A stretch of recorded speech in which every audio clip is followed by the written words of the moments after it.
क्या आपने कभी सोचा है कि इतनी बड़ी दुनिया में, इतने विशाल ब्रह्मांड में हम अकेले क्यों हैं? आखिर क्यों हम अभी तक एलियंस से नहीं मिले? ढूंढने के लिए विज्ञान की गहराइयों में उतरेंगे। वैज्ञानिकों ने इस गुत्थी को सुलझाने के लिए कई अद्भुत थ्योरीज पेश की हैं, लेकिन सवाल ये है कि इनमें से कौन सी थ्योरी सच हो सकती है। तो चलिए इस रहस्यमयी सफर पर निकलते हैं, जहां रोमांच और ज्ञान का संगम होगा। Number 1, the rare earth theory कहते हैं हमारी पृथ्वी ब्रह्मांड का सबसे अनोखा रत्न है। इस थ्योरी के मुताबिक जीवन का जन्म केवल उन्हीं जगहों पर हो सकता है जहां हर चीज परफेक्ट हो, सही तापमान, सही वातावरण, सही ग्रह की स्थिति, यह सब जरूरी है। अब सोचिए, क्या यह संभव है कि पूरे ब्रह्मांड में पृथ्वी जैसी जगह बस एक ही हो सकता है हम अकेले हों, एक ऐसा जीवन जो इस विशाल ब्रह्मांड में सबसे अलग और बुद्धिमान हो। लेकिन अगर ऐसा है तो क्या हमें इस पर गर्व होना चाहिए या हमें डरना चाहिए? Number 2, the great silence theory. अब बात करते हैं महान साइलेंस की। कभी सोचा है अगर एलियंस हमें नजरअंदाज कर रहे हों तो क्यों? इस थ्योरी के मुताबिक एलियंस हमसे इतने एडवांस हो सकते हैं कि हम उनके लिए उतने ही गैर जरूरी हैं जितना हमारे लिए चींटियां। क्या आप कभी चींटियों से बातचीत करते हैं? नहीं, क्योंकि उनकी समझ हमारी भाषा और सोच से बहुत छोटी है। शायद हम उनके लिए भी वही हैं, लेकिन सोचिए अगर वो हमें देख रहे हैं और हमें समझने की कोशिश कर रहे हैं तो क्या होगा? Number 3, the great filter theory. यह थ्योरी थोड़ा डरावना है। इसका मतलब है कि इस ब्रह्मांड में एक ऐसा फिल्टर है जो सभ्यताओं को एक खास लेवल तक विकसित होने से पहले ही मिटा देता है। हो सकता है एलियंस किसी ग्रह पर विकसित हुए,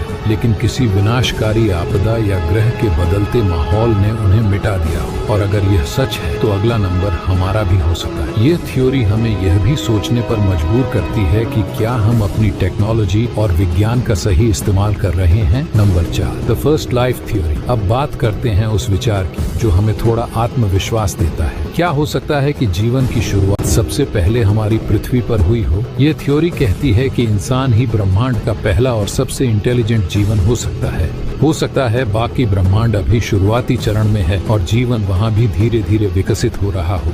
अगर ऐसा है तो क्या हम ब्रह्मांड के पायनियर हैं? Number 5, the zoo hypothesis. एक अनोखी थ्योरी। इस थ्योरी के अनुसार हो सकता है कि एलियंस हमें दूर से देख रहे हों, जैसे हम चिड़ियाघर के जानवरों को देखते हैं। सोचिए अगर वो हमारी हर गतिविधि का अध्ययन कर रहे हों लेकिन खुद को हमसे छुपा रहे हों। क्या यह संभव है कि हम उनके लिए सिर्फ मनोरंजन का साधन है? Number 6, dark forest theory. इसके अनुसार ब्रह्मांड एक घने जंगल की तरह है जहाँ हर सभ्यता छिपी रहती है, क्योंकि कोई भी अपनी उपस्थिति जाहिर नहीं करना चाहता कि दूसरी सभ्यता उसे खत्म कर देगी। डर है, हो सकता है एलियंस हमसे डरते हों और इसलिए अपनी पहचान छिपा रहे हों। यह थ्योरी हमें यह सिखाती है कि शायद हमें भी सावधान रहना चाहिए। अगर आपको ये शो पसंद आया हो तो हमें फॉलो करें और अपने दोस्तों के साथ जरूर शेयर करें। आपकी राय हमारे लिए अनमोल है। कमेंट्स में बताएं कि आपको कौन सी थ्योरी सबसे ज्यादा रोचक लगी।